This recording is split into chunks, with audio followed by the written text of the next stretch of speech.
মোৰ নাম মোহাম্মদ আবু ছাইদ হুছেইন। আজি মই আপোনালোকৰ আগত এনেকুৱা এটা বস্তু বা প্ৰডাক্টৰ বিষয়ে ক'বলৈ ওলাইছোঁ বা মই শ্বেয়াৰ কৰিবলৈ আগবাঢ়িছোঁ, যিটো আমাৰ কৃষক বন্ধুসকলৰ কাৰণে অতিকৈ সহায়ক হ'ব। সেই প্ৰডাক্টটোৰ নাম হৈছে এগ্ৰি 82, যিটো আগবঢ়াইছে ভেষ্টিজ মাৰ্কেটিং প্ৰাইভেট লিমিটেডে। এই প্ৰডাক্টটোৰ বিষয়ে মই ইতিমধ্যেই দুটা ভিডিঅ' মই আপোনালোকৰ মোৰ লিংক দিয়া থাকিব, লিংকত আপোনালোকে পাব। মোৰ দুটা ভিডিঅ' ইতিমধ্যে মই আগবঢ়াইছোঁ, এটা হিন্দীত এটা অসমীয়াত। আপোনালোকে ইচ্ছা কৰিলে সেই ভিডিঅ'কেইটাও আপোনালোকে গৈ চাবগৈ পাৰিব। এই প্ৰডাক্টটো মই আগতেই কৈছোঁ বিশেষকৈ কৃষক বন্ধুসকলৰ সহায়ক হ'ব, লগতে সেইসকলৰ বাবেও সহায়ক হ'ব যিসকলে সীমিত পৰিসৰৰ ভিতৰত ঘৰতে নিজৰ এখন সৰুকৈ পাচলি, ফল মূল বা ফুলৰ এখন বাগিচা বনাই থৈছে বা বনাবলৈ ইচ্ছা কৰিছে। তেখেতসকলৰ কাৰণে এই এগ্ৰি 82 প্ৰডাক্ট আপোনালোকৰ সহায়ক হ'ব বুলি মই আশা কৰোঁ।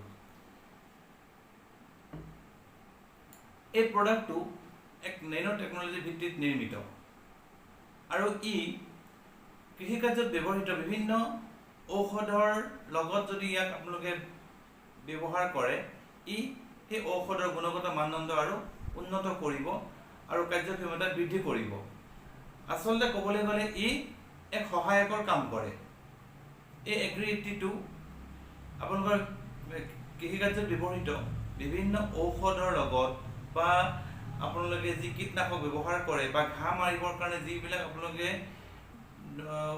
দ্ৰব্য ব্যৱহাৰ কৰে, সেই দ্ৰব্যৰ লগত ইয়াক যদি আপোনালোকে মিহলাই সেই দ্ৰব্য ব্যৱহাৰ কৰে, সেই ঔষধ ব্যৱহাৰ কৰে, ভিটামিন বা কীটনাশক ব্যৱহাৰ কৰে, তেনেহ'লে ই সহায়কৰ কাম কৰিব আৰু সেই ঔষধৰ যিখিনি কাৰ্যক্ষমতা সেইখিনি অত্যাধিক বৃদ্ধি কৰিব।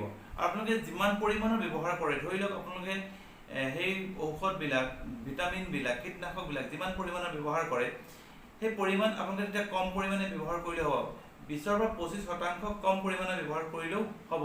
আপোনালোকে নিশ্চয় জানে যে বেছিকৈ আপোনালোকে ৰাসায়নিক সাৰ যেতিয়া প্ৰয়োগ কৰে বা কীটনাশক প্ৰয়োগ কৰে, তেনেকুৱা আপোনালোকৰ খেতিৰ কি হয়, যিটো আপোনালোকৰ ফচল আপোনালোকে পায়, যিটো শস্য পায়, তাৰ গুণগত মানদণ্ড হ্ৰাস পায়, কিছু হ'লেও হ্ৰাস পায়। আপোনালোকে চাহৰ বাগানেই হওক বা আপোনালোকে বিভিন্ন ধৰণৰ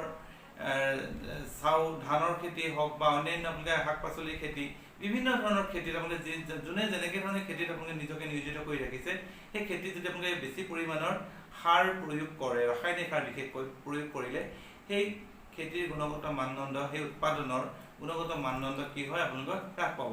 কিন্তু যদি আপোনালোকে সেই কীটনাশক বা ৰাসায়নিক দ্ৰব্য যদি আপোনালোকে 20-25% কমকৈ ব্যৱহাৰ কৰে, এই ঔষধটোৰ লগত মিহলাই পেলাই যেতিয়া ব্যৱহাৰ কৰিব, তেতিয়া দেখিব সিহঁতৰ কাৰ্যক্ষমতা বৃদ্ধি পাইছে। কমকৈ ব্যৱহাৰ কৰিও আপোনালোকে তাৰ সুফল পাব বুলি মই আশা কৰোঁ আৰু ই দীৰ্ঘম্যাদী ফলাফল দিব আপোনালোকক। ই এক জৈৱিক ইউৰিয়াৰ দৰে কাম কৰে। জৈৱিক ইউৰিয়া, যেনেকৈ আপোনালোকে ইউৰিয়া বিভিন্ন ধৰণৰ শস্য বা খেতিত আপোনালোকে ইউৰিয়া ব্যৱহাৰ কৰিব পাৰে, ঠিক আপোনালোকে সকলো ক্ষেত্ৰতে আপোনালোকে সকলো শস্যতে, সকলো ধৰণৰ পথাৰত, সকলো ধৰণৰ কৃষি কাৰ্যত আপোনালোকে ইয়াক ব্যৱহাৰ কৰিব পাৰিব। এই এগ্ৰি 82 কেনেদৰে কাম কৰে, মই ইয়াক এক ডেমোৰ দ্বাৰা আপোনালোকৰ আগত ক'বলৈ চেষ্টা কৰিছোঁ। চাওঁচোন আহক ডেমোবিলাক।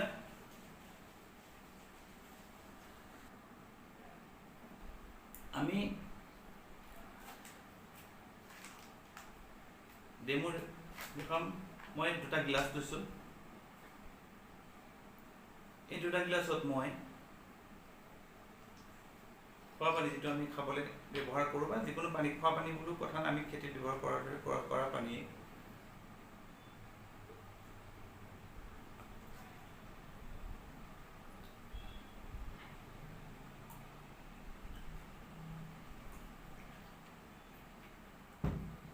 আমি 2 গিলাচ পানী ল'লোঁ। এতিয়া আমি ধৰি লৈছোঁ দুটা ডাঠ কাগজৰ টুকুৰা। এই দুটা ডাঠ কাগজৰ টুকুৰা মই লৈছোঁ, দেখিছে আপুনি নিশ্চয় সম্পূৰ্ণ শুকাই আছে। এই দুটুকুৰা ডাঠ কাগজৰ টুকুৰা আমি ব্যৱহাৰ কৰিম। ধৰি লৈছোঁ আমি এই ডাঠ কাগজৰ টুকুৰা দুটা, ধৰি লওক আমাৰ মাটি মাটিত ই কেনেদৰে কাম কৰে আমি তাক দেখাবৰ কাৰণে দুটা টুকুৰা লৈছোঁ মই। এতিয়া মই কি কৰিম, এই দুটা গিলাচৰ এটা গিলাচত মই এগ্ৰি 82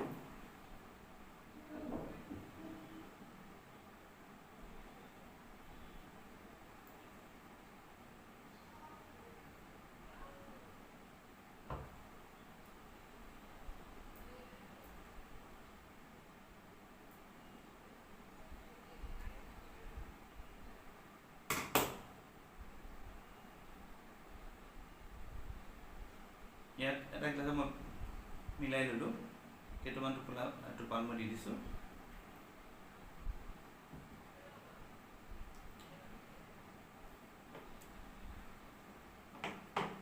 আৰু এইটো গ্লাছত মই কোনো ধৰণৰ এগ্ৰি 82 কোনো ধৰণৰ টোপাল মই ব্যৱহাৰ কৰা নাই। ঠিক আছে, এতিয়া মই এই ডাঠ কাগজৰ টুকুৰাটো এই এটা গিলাচত মই অলপ সময়কে ডুবাই ৰাখিম, আৰু ইয়াকো মই ডুবাই ৰাখিছোঁ। খন্তেক সময় ডুবাই ৰখাৰ পিছত এইটো কি কাম কৰিব মই সেই বিষয়ে আপোনালোকৰ আগত দাঙি ধৰিম। আপোনালোকে দেখিছে দুটা গ্লাছত মই দুটা টুকুৰা মই ৰাখি থৈছোঁ।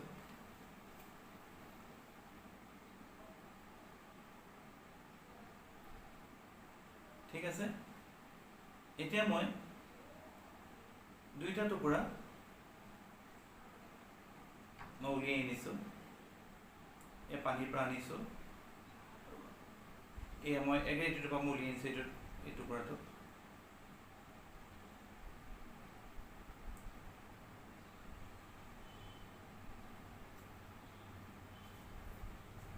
আৰু এইটো মই পানীৰ পৰা উলিয়াই আনিছোঁ, পানীত থৈছোঁ, এইটো মই উলিয়াই আনিছোঁ।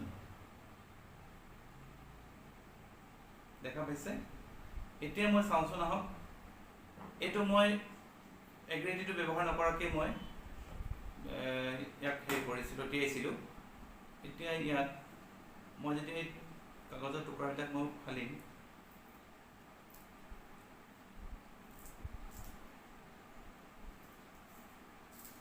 দেখিছে এইটো শুকাই আছে। এতিয়াও ইয়াৰ ভিতৰৰ তৰপটো শুকাই আছে, এইটো চব এতিয়াও শুকাই আছে, এইটো শুকাই আছে। দেখা পাইছে আপোনালোকে? এইটো শুকাই আছে, এতিয়াও শুকাই আছে। মই তিনিটা টুকুৰা মই উলিয়াইছোঁ, শুকাই আছে। আৰু এগ্ৰি 82 ব্যৱহাৰ কৰা টুকুৰাটো মই চাওঁচোন আহক, ইয়াৰ ডিফাৰেঞ্চটো কি হৈছে। দেখিছেনে ইয়াৰ তললৈকে পানী গৈছে, ইয়াৰ তললৈকে পানী গৈছে, চাওক আপোনালোকে, এয়া চাওক ইয়াৰ তললৈকে পানী গৈছে। আপোনালোকে নিশ্চয় মন কৰিছে, এই শুকাই থকা নাই, ইয়াৰ তললৈকে পানী গৈছে। এই দুটা আপোনালোকে দেখিলে গম পাব, ইয়াৰ তললৈকে পানী গৈছে। ইয়াৰ দ্বাৰা এইটোৱে প্ৰমাণ হয় যে, চাওক মই আৰু দেখুৱাই আছোঁ,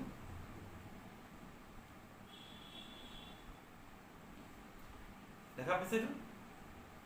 আপোনালোকে দুটা চাইড দেখা পালে গম পাব। আৰু ইয়াৰ চাওকচোন, ইয়াৰ এটা চাইডটো শুকাই আছে আৰু এই চাইড তিতি আছে। আৰু এই দুটা চাইড চাওক আপুনি, ইয়াৰ দুইটা চাইড চাওক, দেখা পাইছে? আৰু ভিতৰৰ দুটা চাওক আপোনালোকে গম পাব যে এইটো হ'ল এগ্ৰি 82 ব্যৱহাৰ নকৰা আৰু এইটো এগ্ৰি 82 ব্যৱহাৰ কৰা। ইয়াৰ দ্বাৰা মই এটাই প্ৰমাণ কৰিব খুজিছোঁ, এইটো ডেমোৰ দ্বাৰা মই এটাই এইটোৱে প্ৰমাণ কৰিব খুজিছোঁ যে আমি যেতিয়া এগ্ৰি 82 ব্যৱহাৰ কৰি আমি শস্যৰ পথাৰত যেতিয়া দিম, ই কি কৰে, আপোনাৰ পানী যিটো দ্ৰব্য আপোনালোকে এইটো লিকুইড ফৰ্মত পাই, যিহেতু সেই দ্ৰব্যটো আপোনালোকে কি কৰিব, ই একদম গুৰিলৈকে, মাটিৰ গুৰিলৈকে ইয়াক মানে ল'ব পাৰিব। আৰু সেই মাটিডোখৰ যিডোখৰত আপোনালোকৰ খেতি কৰিছে, সেই মাটিডোখৰ ইয়াৰ যিটো পানীৰ প্ৰয়োজন, একচুৱেলি পানীৰ প্ৰয়োজন সেমেকি থাকিব লাগে বহুত দেৰি, এই বহুত দেৰিলৈকে তাক সেমেকাই ৰাখিব। আৰু আপোনালোকৰ সেই খেতিৰ শিপাৰ গুৰিত ই বহুত দেৰিলৈকে পানী ধৰি ৰাখিব পৰা তাৰ ক্ষমতা থাকে, বহুত তললৈকে ই পাব পাৰিব। ঠিক আছে, এতিয়া মই আৰু এটা মই আপোনালোকৰ আগত এটা মই ডেমো কৰিব খুজিছোঁ। এই ডেমোটো চাওক, মই কচুৰ পাত, দেখা পাইছে কচুৰ পাত, মই দুটা টুকুৰা কৰি লওঁ, সৰু দুটা টুকুৰা মই ভাগ কৰি লৈছোঁ।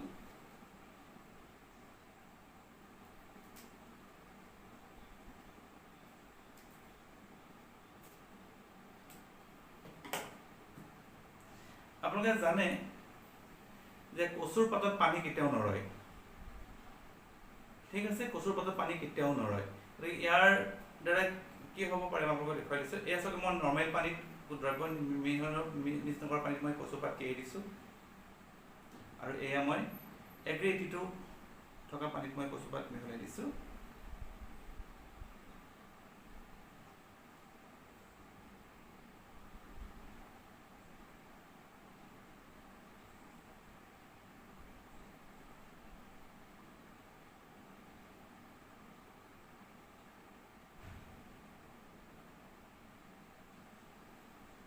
এয়া চাওক, এটা কথা আপুনি চাওক,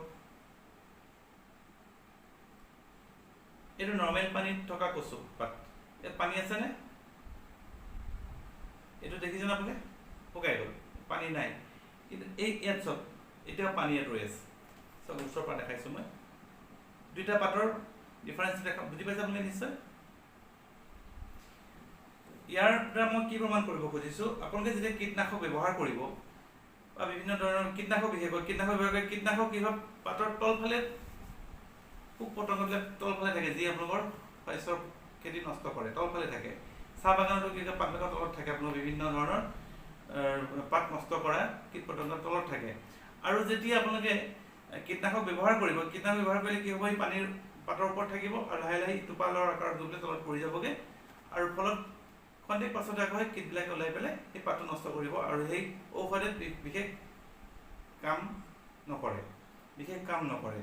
কিন্তু আপোনালোকে যেতিয়া এতিয়াও তিতি আছে, দেখিছেনে পাতখন, এতিয়াও পাতখন তিতি আছে, তাৰমানে ই যদি বহুত দেৰিলৈকে পাতখনক এই কীটনাশক ধৰি ৰাখিব পাৰিব, আৰু যেতিয়া পোকবিলাকে ওলাই পেলাই সেই পাতখন নষ্ট কৰিবলৈ বিচাৰিব, তেতিয়া কি হ'ব, সেই পোক বা সেই পতংগবিলাক এই এগ্ৰি 82ৰ প্ৰভাৱত আপোনালোকে যি কীটনাশক ব্যৱহাৰ কৰিব, সেই কীটনাশকে কাম কৰিব আৰু আপোনালোকৰ পাতখন সুৰক্ষিত ৰাখিব আৰু পতংগবিলাক কীটাণুবিলাক নষ্ট কৰিব। এইটো ইয়াৰ দ্বাৰা মই এইখিনি আপোনালোকক বুজালোঁ। মই আৰু এটা ডেমো আপোনালোকৰ আগত কৰি দেখুৱাব খুজিছোঁ।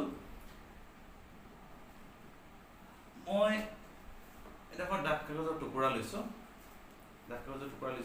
ইয়াক মই অকণমান হেলনীয়া এডোখৰ জেগাত থৈছোঁ।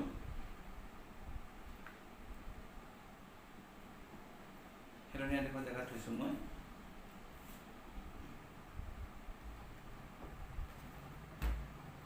ধৰি দিছোঁ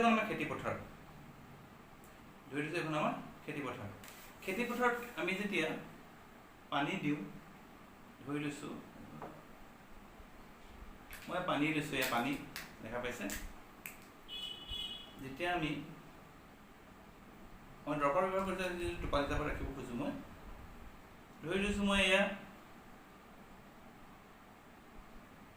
পানী, ইয়াতো মই পানী দিছোঁ।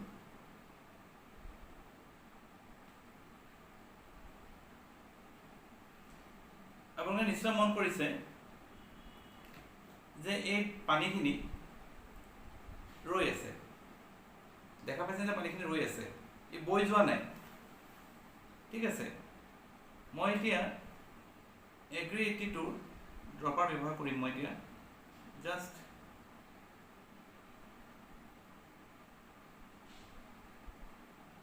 দেখিছে, লগে লগে ভাঙি গৈছে, ভাঙি গ'ল, দেখা পাইছেনে?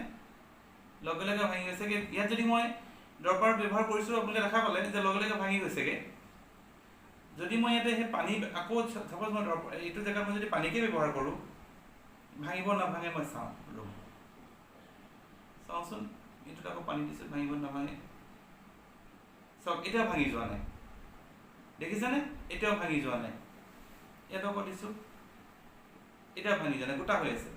আকৌ মই এগ্ৰি 82 এই যিটো টোপাল ৰৈ আছে, তাত মই এগ্ৰি 82 আকৌ মই টোপাল এটা দি চাওঁ। চাওক, তাৰমানে আমাৰ যি পানীৰ কণিকা, এই কণিকাবিলাক কি কৰে, ভাঙি পেলাই আৰু পথাৰখনত চাৰিওফালে সিঁচৰিত হোৱাত ইয়াক সহায় কৰে। দেখিছে, এই পানী টোপাল এতিয়া দুটোপাল পানী ইয়াত এতিয়াও ৰৈ আছে, মই পথালি কৰি দিছোঁ, তাৰমানে ভাঙি যোৱা নাই। কিন্তু এগ্ৰি 82 দিয়া দুটা জেগাত দেখিছে আপোনালোকে ভাঙি গুচি গৈছেগৈ। ইয়াৰ দ্বাৰা এইটোৱে প্ৰমাণ হয় যে এগ্ৰি 82 পানীৰ কণিকাবিলাক ভাঙিবলৈ সহায় কৰে আৰু এই পথাৰখনত চাৰিওফালে সিঁচৰিত হৈ যায়। আপোনাৰ খেতিপথাৰত বহল পৰিসৰ দি আপোনাৰ খেতি পথাৰত আপোনাক বিভিন্ন ঔষধৰ লগতে হওক বা কীটনাশকৰ লগতে ই অতি সোনকালে সি কাম কৰিবলৈ আৰম্ভ কৰে। গতিকে আজিলৈ মই এগ্ৰিকালচাৰৰ বিষয়ে ইমানেই ক'লোঁ আপোনালোকক, আৰু ভৱিষ্যতলৈ নতুন নতুন ভিডিঅ' লৈ আপোনালোকৰ ওচৰলৈ মই আহিম। গতিকে আজিলৈ ইমানতে হ'লোঁ, ধন্যবাদ।